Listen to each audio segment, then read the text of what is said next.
Hello coin collectors out there, welcome back to the Big D Coins channel. In this video we're going to be talking about the key date Susan B. Anthony dollar coins. Now it should be a pretty easy quick video to make because there are only 4 years that the Susan B. Anthony dollar coin was actually produced. It was regarded as one of the least successful design coins that the United States Mint has ever made. But before we get into the video, if you've been enjoying these videos on my channel where I show off kind of my coin collection and tell you what to look for in your own coin collection, please do subscribe to the channel. If you have any feedback for me, feel free to let me know in the comment section and I'll kind of work to improve based on that feedback that I receive. All right, let's get into those key dates for the Susan B. Anthony dollar coin.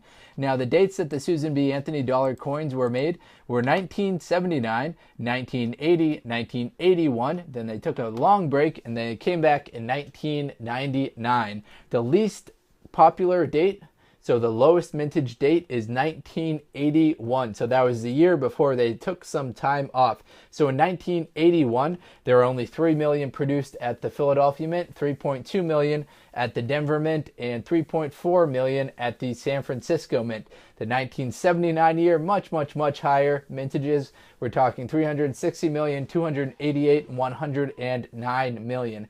Now, there are some interesting 1979 coins out there. There are a couple of different varieties. I'll move this 1999 out of the way for a second, and I'm going to zoom in on this one right here, which is a 1979 Susan B. Anthony San Francisco Mint coin. Now, I want you to look at the mint mark right here and just look at how absolutely terrible that mint mark is. That is the biggest blob of a mint mark that I've ever seen in my coin collecting days. So that is supposed to be an S mint mark right there. And interestingly, in 1979, they were still using the kind of the punch mint mark separately from the entire dies. So in 1999, which you'll see right here, the mint mark was actually part of the working die. In 1979, they were still punching the mint marks separately from the regular die. So that's what you have when you have a very worn out die that hasn't been replaced as frequently as it should be for the mint mark. Now we compare that to the Denver Mint, which the Denver Mint's slightly better, but still not a great image right there for the mint mark. And then for the Philadelphia Mint. So Philadelphia Mint, you can tell that that's a P. The Denver Mint, you can tell that that's a D. The San Francisco Mint looks like an absolute blob. Now, there are some varieties out there that are known as the clear S mint mark. Those are going to be worth a little bit more money. That just indicates that the coin was produced at the beginning of the run when they were using that particular die to stamp that San Francisco mint mark. So the S mint mark is clear on those, and those will be worth a little bit more money. Now, another variety that exists for the 1979 is the wide versus the narrow rim. So starting out in 1979, the first year that they made these, all of these will have a narrow rim to them, except they changed up the obverse die and toward the end of 1979. So there are only about 100,000 of the 1979 that have a wide rim varieties. Now, the wide rim, actually, I'll show you some of the other narrow rims. So the narrow rim are going to be the more common ones, which we're looking at right here. You can see that there's a decent amount of space in between that 9 and the rim. Now, I talked about this particular kind of variety in my video, which I talked about the most popular, most collectible coins from the 1970s. So we highlighted this particular one, but you can see that there are some space in there between the 9 and the rim.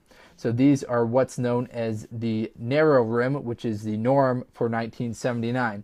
Now, 1980, 1981, and 1999 will have the wider rim. So some of the coins actually in 1979, they switched over the design early, so they're going to look something like this.